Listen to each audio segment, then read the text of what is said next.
Sang-ayon po ba ang palasyo na ilagay ng Department of Health sa kanilang website ang exact COVID-19 PCR test ng 191 licensed public and private laboratories sa buong bansa upang magkaroon ng pagpipilian ang mamamayan?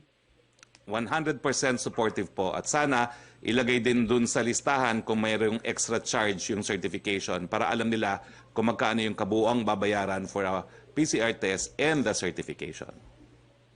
Ang second question po ni Rose Novenario ng Hataw, pabor bang Malacanang sa panawagan ni Surigao del Sur representative para sa absolute pricing transparency sa COVID-19 PCR test dahil ang kawalan nito ay nagre-resulta sa paglobo ng presyo?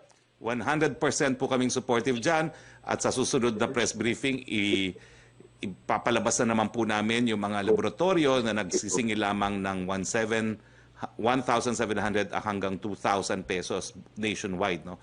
Para nga po merong freedom of choice ang ating mga kababayan.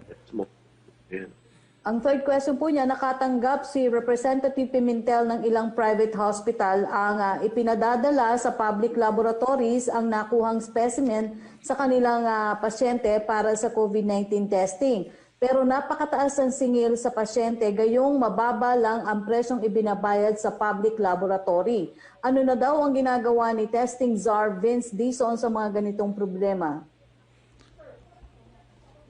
Well, ang sabi po ni Testing Czar, he welcomes po no, yung absolute transparency at kung i-report niyo po sa amin kung ano yung mga private labs sa mataas ang singil na gumagamit din naman ng mga public labs, ipagbigay alam po ninyo sa amin yan dahil parang hindi naman dapat na napakataas ang singil nila. In any case, meron na po tayong price cap, di ba po? No? So nagkaroon na tayo ng executive order, so hindi na po sila po pwedeng sumingil na mas mataas, pero kung po pwedeng mas mababa, bakit naman po hindi? Dapat siguro admin charge na lang ang singilin nila kung public laboratories din naman po ang gagamitin nila.